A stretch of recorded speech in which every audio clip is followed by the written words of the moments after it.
नमस्कार, बहुत बहुत स्वागत है आपका। मैं हूं आपके साथ ऋतु ज्ञानवानी। आप देख रहे हैं न्यूज 18 का डिजिटल प्लेटफॉर्म।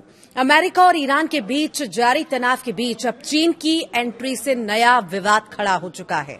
अमेरिकी खुफिया रिपोर्ट में दावा किया गया था कि चीन जल्द ही ईरान को एयर डिफेंस सिस्टम देने की तैयारी कर रहा है और इसके बाद अमेरिकी राष्ट्रपति डोनाल्ड ट्रंप ने चीन को सीधी चेतावनी दे दी है। ट्रंप ने कहा है कि अगर चीन ने ईरान को हथियार भेजे तो उसे बड़ी समस्या का सामना करना पड़ेगा।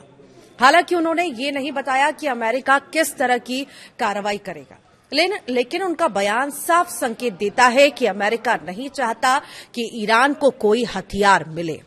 आखिर पूरा मामला क्या है, तो देखिए, एक रिपोर्ट में बताया गया कि चीन ईरान को मैनपैच से यानी कि कंधे पर रखकर चलाए जाने वाले एयर डिफेंस मिसाइल सिस्टम देने की तैयारी कर रहा है और ये सिस्टम लो फ्लाइंग फाइटर जेट्स और ड्रोन के लिए बड़ा खतरा माने जाते हैं।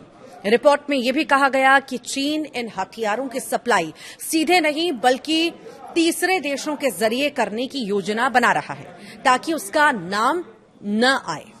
आखिर अमेरिका की चिंता क्यों बढ़ गई है? देखिए, अमेरिका ईरान युद्ध के बीच ईरानी सेना ने एक अमेरिकी F-15 फाइटर जेट को मार गिराया था। ट्रंप ने भी संकेत दिया था कि ये हमला जो है हीट सीकिंग मिसाइल से किया गया था। ऐसे में शक बढ़ गया कि ईरान को नई तकनीक मिल रही है। हालांकि ऐसी रिपोर्ट आई थी कि यह कंधे पर रखकर लॉन्च करने वाली मिसाइल रूस से आई थी।